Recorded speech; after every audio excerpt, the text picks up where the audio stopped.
thou cast down, O my soul? Why art thou disquieted in me? Hope in God.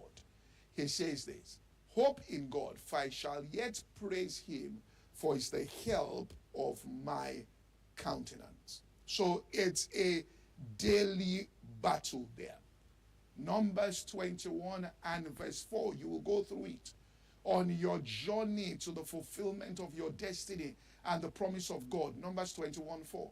It says that as they journeyed from Mount Hor by the way of the Red Sea to compass the land of Edom, the soul of the people was much discouraged because of the way. I am telling you, the way of God, you can get discouraged there. And you must learn to draw out of that well and speak back when you get into those situations. It tells us in chapter 32 and verse 7 of the same Numbers there. So as you are going towards the land, wherefore discouraging the hearts of the children of Israel from going over the land, all right, which the Lord has given them. The second thing is you also must guard your ears and listen ruthlessly, disconnect from any conversation that speaks negative words and will discourage you. I said ruthlessly disconnect from it.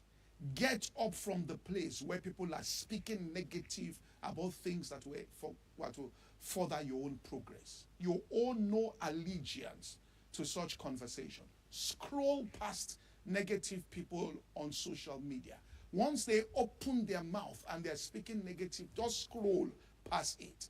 All right? If a person constantly speaking negative things there on social media and they come out on your timeline, block them there.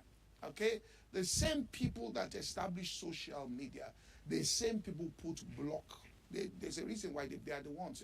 You're only applying the fullness of social media. Block is part of it because they know that these are mental health issues.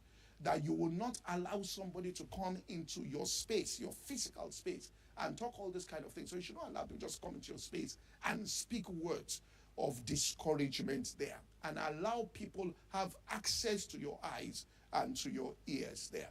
So shut your ears from such people. Remember, Jesus said, take heed what you hear. He says, take heed what you hear. Be careful about what you hear.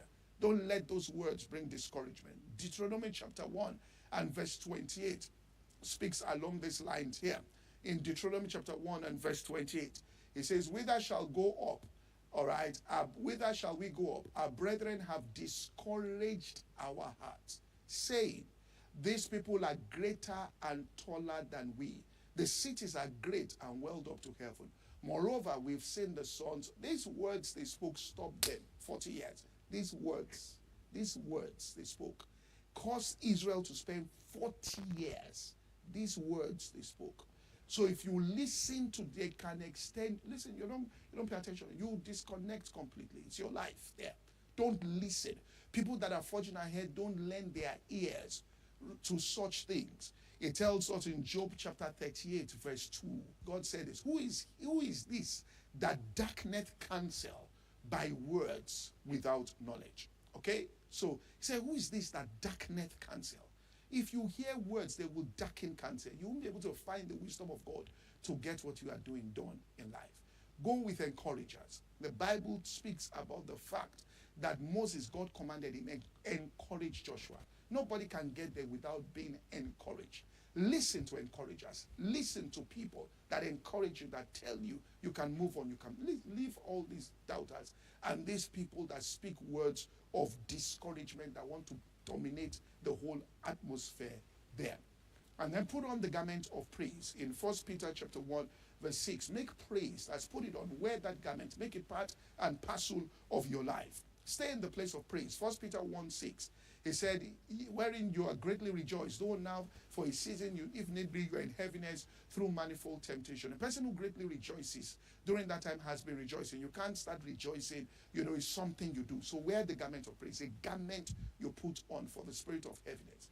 In other words, if you wear that garment, it becomes more difficult to get you discouraged there. Put on the garment of praise. Practice praising God. Rejoicing is something you do consistently there. Romans chapter 12 and verse 12 tells us, rejoice in hope. Rejoice in hope. No matter what happens, rejoice in the day that is